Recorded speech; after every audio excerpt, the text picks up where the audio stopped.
اللہ تعالیٰ کے ساتھ تعلق بڑھانے کے لیے کوئی ایسا مضبوط ارادہ اور پروگرام تشکیل دینے کی ضرورت ہے جس سے حقیقتاً ایک انسان کے اندر اندرونی اور بیرونی تبدیلی آئے۔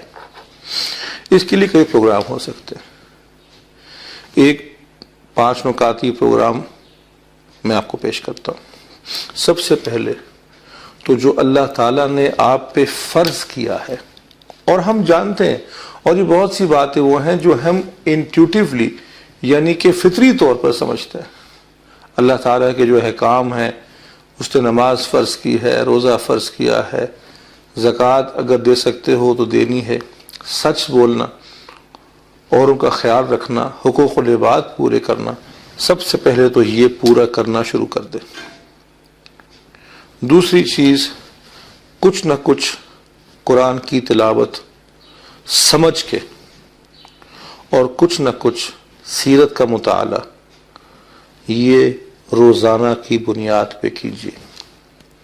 اور یہ تلاوت یا یہ سیرت کا مطالعہ اس لیے نہ ہو کہ اس کو پڑھ کے آپ نے کوئی عالم بن جانا ہے یا مبلغ بن جانا ہے، وہ ثانوی طور پہ چیزیں ہیں، لیکن تاکہ اپنے اندر بہتری آ سکے، قرآن کے پیغام سمجھ میں آئے، حضور اکرم صلی اللہ علیہ وسلم کی زندگی، ان کی سیرت سمجھ میں آئے، تاکہ اپنی زندگی میں اچھی تبدیلیاں آئیں۔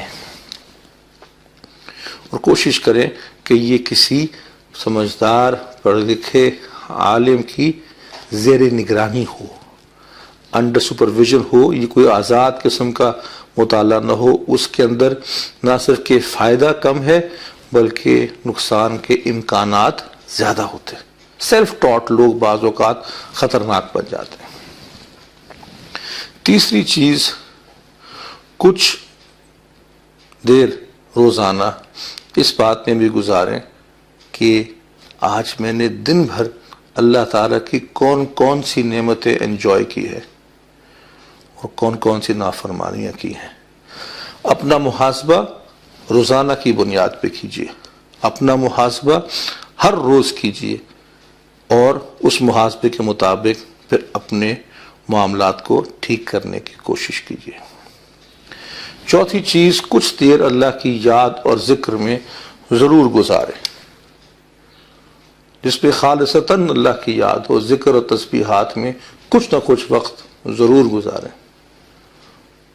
اور نمبر 5، اللہ والوں کے ساتھ بھی وقت گزارا کریں۔ وہ لوگ جو اللہ کے ساتھ لو لگائے بیٹھے، جو اس کے کاموں میں مصروف ہیں، جو اس کے دین کی خدمت میں مشغول ہیں، ان کے ساتھ کچھ نہ کچھ ٹائم ضرور سپینڈ کریں۔ اس کا فائدہ جو ہی آپ سپینڈ کریں گے محسوس ہونا شروع ہو جائے گا۔ اور آخر میں سب سے اہم چیز، اللہ تعالیٰ سے دعا کیجیے کہ وہ آپ کا بن جائے اور آپ کو اپنا بنا لے۔ اس پروگرام پہ عمل شروع کیجیے، انشاءاللہ اللہ تعالیٰ اپنا کرم اور فضل فرمائے۔